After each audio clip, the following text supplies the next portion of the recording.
Andriamatoa filohan'ny filan-kevitry ny fampiavana firenena, Andriamatoa Jeneraly lehibe ny état-major général ny faritra malagasy, Andriamatoa Tare Jeneraly ny polisy firenena, Andriamatoa Jeneraly solitoerana ny commandant gendarmerie firenena, nareo manamboninahitra général, manamboninahitra civily, solitoerana an'ireo rahalahy sy anabavy ministra izay tokony ho eto nefa noho ny fanambaram-potoana izay niova tamin'ny ora farany dia manatanteraka ny filan-kevitry ny gouvernemanta ny namana. Chers membres au sein de partenaires techniques et financiers, en place et de honorable assistance. Tsy pasoka ny efa malama fa efa voalaza n'Andriamatoa Amiraly secrétaire général ny ministère ny fiarovam-pirenena teo dia tsy ho be sasiny itsony fa ny joroan'ny tenanay eto dia ny voalohany indrindra ny solo tena n'Andriamatoa prime ministre izay tokony hitarika anay membre ny gouvernemanta ohatran'ny efa nanombohantsika azy tany Analakely tany. Efa noho ny fandaharam-potoana dia izahay no mitendrena ho ampanitetena sy ampirahalahiana no hifoananay amintsika rehetra nanome voninahitra namena ny antso fiano koa ary andozanareo ny asa mananandraikitra fa efa natrehantsika tavy eto noho ny famaranana ny ray volan'ny fampitoran-keloka ny amin'ny fihazonana basy tsy ara-dalàna. Samy nanao ny ainy tsy ho zavatra tsika rehetra satria dia tanjona napetraky ny vondrona afrikana tokoa ny ampanginan'ny basy amin'ny taona 2020. Amin'ny mahampihambana tanteraka antsika eo anivony izany vondrona afrikana izany dia nitondra ny anjara biriky ihany koa isika nanatanteraka manandrify satria raha nametraka an'izany tanjona izany ny vondrona afrikana dia tsy ho atsika ray aman-dreny tompon'andraikitra eo anivony firenena tsirairay fa ho an'ny taranaka mampara satria dia iarahantsika mahafantatra ny voka-dratsy ny fiparitahan'ny basy izay anatanterahana asan'ny jiolahy, anatanterahana ihany koa fanonganam-panjakana ao anatin'ny kontinanta, indrindraindrindra ny asa fampiroroana izay tanterahinareo kambana eo amin'ny nivon'ny fiarahamonina dia ny fikambanan'ny olon-dratsy izany dia mitondra ny anjara biriky tsikitsika ary natomboko izany tamin'ny fanapotehana ampady maso ny basy tao Analakely. Be dia be ny fanakianana, be dia be ny famakafakana nataony olom-pirenena Isatsokajy, taony nanome fakaherezana, taony nanatsantso izay tokoa ny fiainan'ny fiarahamonitsika zanak'olombelona ity misy ny zavatra fotsy dia misy ihany koa ny zavatra mainty. Na tiatsika na tsy tiatsika amin'ny mahampitarika sy amin'ny maha olom-pirenena tompon'andraikitra atsika misy tokony atantra amin'izany fanakianana indrindraindrindra fa ny fanakiviana satria dia aza adino fa izao ezaka ataontsika izao dia mahavoakitikitra tombontsoa n'ireo mivelona amin'ny fampiasam-basy tsara-dalàna dia mampirisika antsika rehetra satria ny vokatra nandritran'izay ray volan'ny fampitsoran-keloka izay nangatahana ihany koa teo anivon'ny filan-kevitry ny gouvernemanta ny analavana azy roa herinandro dia distrikta 520 amin'ny 720 no nanome ny vokatra azo tany amin'ny distrikta zareo tsirairay avy ka basy 127 no nentina teo anivon'ireo bureau anivon'ny distrikta misahana ny fiarovam-pirenena.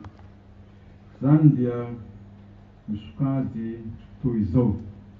Fa amin'ny faritany Mahajanga dia basy 120, faritany Toamasina basy 520, ka ny basy ray tamin'io dia basy ny mpitandro filaminana izay sokajitsika fa tsy ara-dalàna ny fitazona ny olom-pirenena tsotra azy.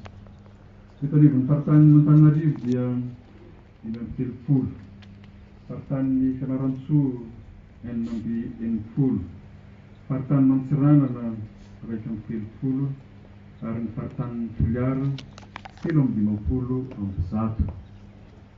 Tsara ny anamarihana amintsika fa ny 170 tamin'ireo dia fanavaozana ny taratasy-mbatsy, fa ny 10 kosa dia naterina sy nomena any fanjakana satria dia basy tsy ara-dalàna. Mety hitenitsika rehetra hoe mahavelom-bolo dia zany vokatra zany sa manahoana.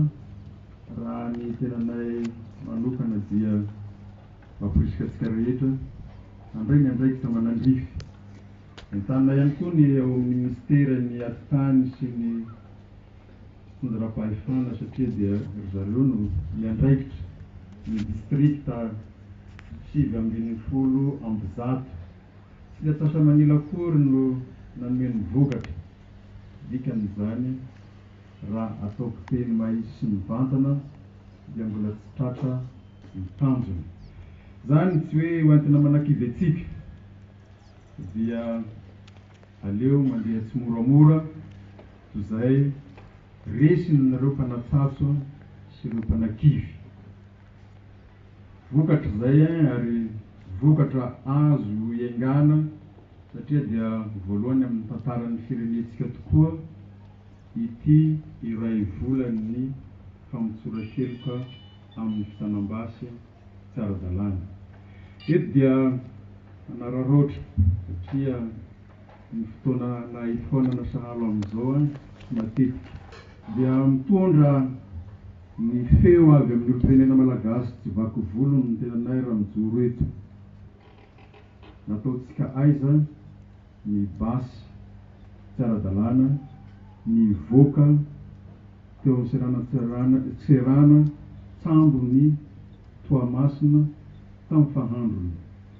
Mendrika isy valiny zany satria dia raha tsy voavalitsika izany dia hiahiahy amintsika tompona andraikitra eo anivon'ny ministera voakasika ny fitantanana ny basy sy mety ho fiparitahan'ny basy raha izany ny tsisy valiny.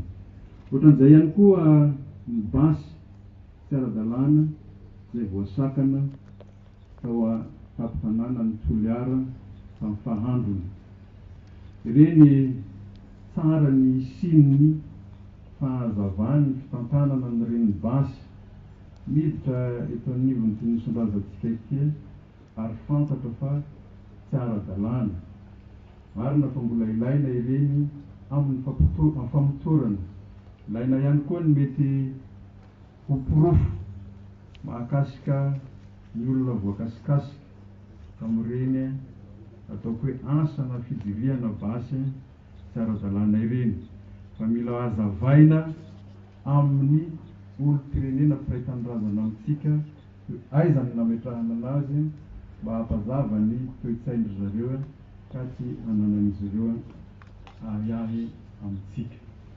Eto dia tiako ny misaotra antsika rehetra tonga nanome voninahitra ny fotoam-bavaka izay niarahantsika nanandro tao Taniloany ary nakasitraka sy makatela an'ireo tompon'andraikitra ny fitaizam-panahy eto anivon'ny Forandahy tanàny soratra masina izay safidindry zareo indrindra fa ny fampianarana amin'ny alalan'ny toriteny nentin'ny pasteur Joseph Mikaely dia inoko fa mitondra haim-panahy ho antsika rehetra izay solotenany maro.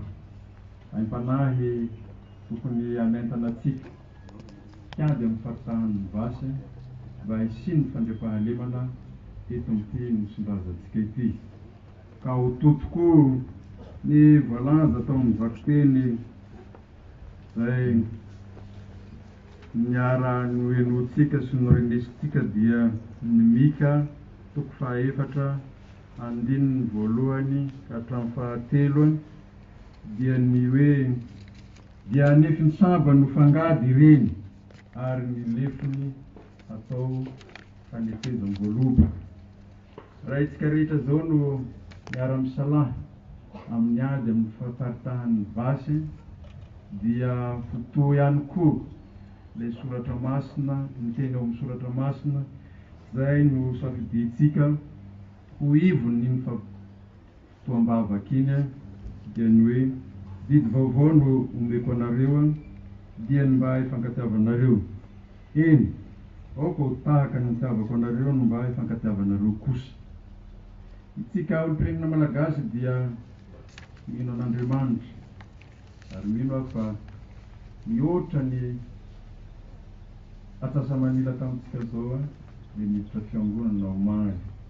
Indrisy anefa rehefa alatsinainy dia matetika adinitsika fampianarana sy ny fanabeazana izay norantovitsika tamin'ireny tranon'Andriamanitra ireny raha ohatra ka tsy heno ny fanakalozana an-tariby ao anatin'ireny haino aman-jery ireny rehefa alatsinainy ny andro.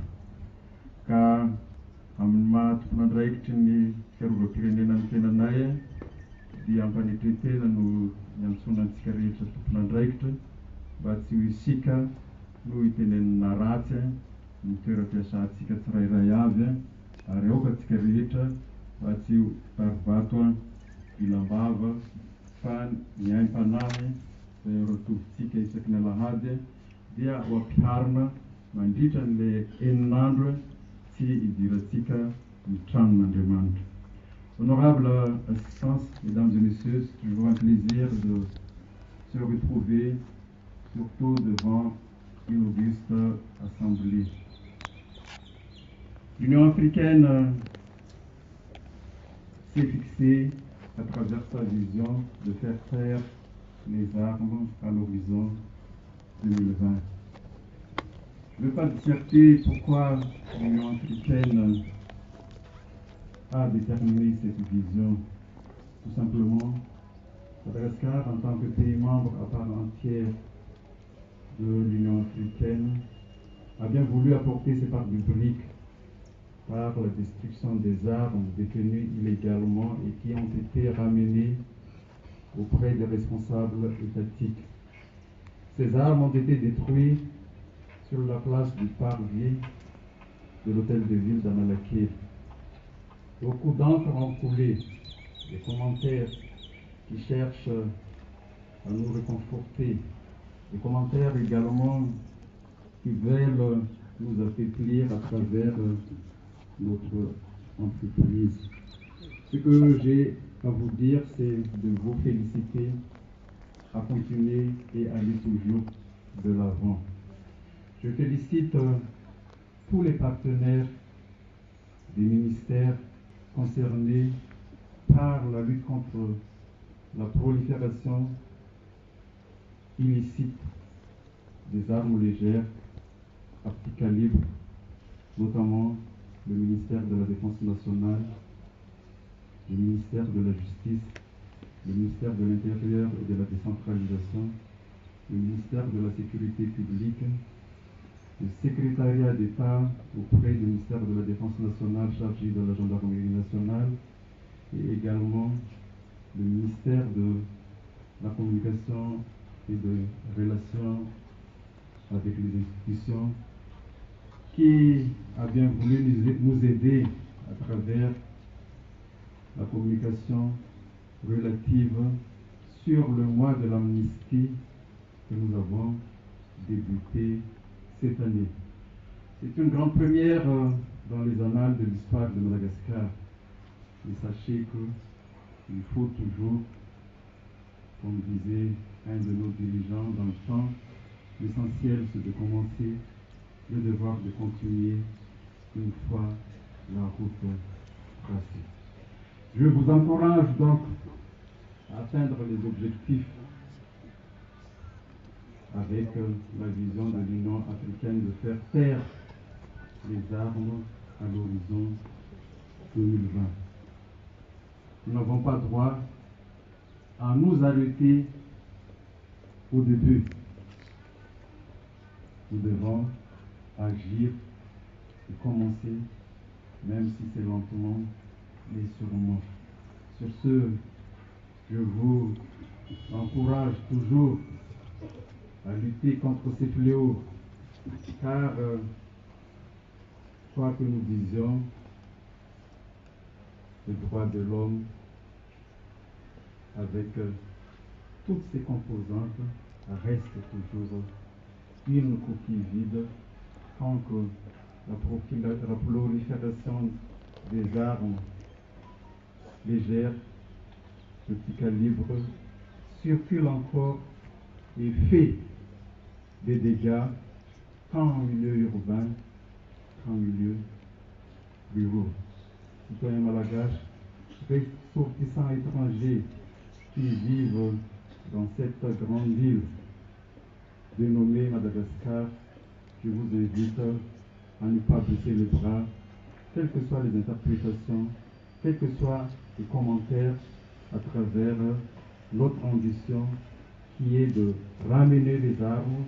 Et dans le cadre de cette entreprise, je tiens à remercier les agences du système des Nations Unies qui cherchent à apporter sa contribution à travers le financement de projets sur le marquage et le traçage des armes dans le but de responsabiliser tout détenteur d'armes ici à Madagascar et pour faciliter également les responsables de tous les meurtres et crimes qui se sont passés à Madagascar pour qu'il n'y aurait plus une impunité au niveau des auteurs et des co-auteurs de ces crimes. Je fais alors un appel solennel à nous tous à avoir le courage de dénoncer nos proches, nos voisins respectifs, détenteurs d'armes, qu'ils soient légaux ou illégaux, dans les sociétés auxquelles nous vivons.